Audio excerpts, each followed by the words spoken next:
Mark ரூம்ல இருக்கோம். கடகடன்னு 5 மார்க்ஸ்க்கு தேவையான ஆன்சர்ஸ் எல்லாமே பாத்திரலாமா? சோ இங்கனக்குள்ள என்ன கொடுத்திருக்காங்க, என்ன கேட்டிருக்காங்க, இந்த ரெண்டு தான் நமக்கு வேணும். டெம்பரேச்சர் அப்படிங்கிறது எப்பவுமே ஹாட்னஸ் ஆர் கோல்ட்னஸ் மெஷர் பண்றது தான். சோ இப்படி மார்க் பண்ணிக்கலாம்.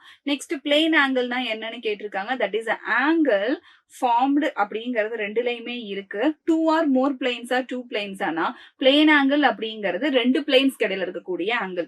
அப்ப சாலிட் ஆங்கிள்ங்கிறது 3 or more angles சொல்லிடலாம். அக்யூரசி ப்ரிசிஷனுக்கு இங்கவே கிளியரன்ஸ் நீங்க தெரிஞ்சுக்கோங்க. 11th ஹெல்ப்ஃபுல்லா இருக்கும்.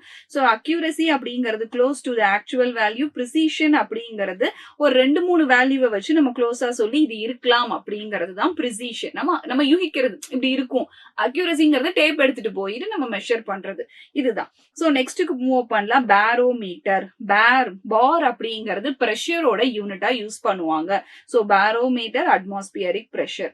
Next increasing area of contact என்ன ஆகும்னா ஃப்ரிக்ஷனை டிக்ரீஸ் பண்றதுக்கு சான்ஸ் இருக்கு. டிக்ரீசிங் ஏரியா ஆஃப் கான்டாக்ட் ஃப்ரிக்ஷனை இன்க்ரீஸ் பண்ணிரும். லூப்ரிகன்ட்ஸ்னா உராய்தலை தடுக்கிறதுக்கு நம்ம யூஸ் பண்றது ஆயில் மாதிரியான item. So lubricants it helped to reduce friction. Irregular சர்ஃபேஸ்ல தான் ஃப்ரிக்ஷன் அதிகமா இருக்கும்.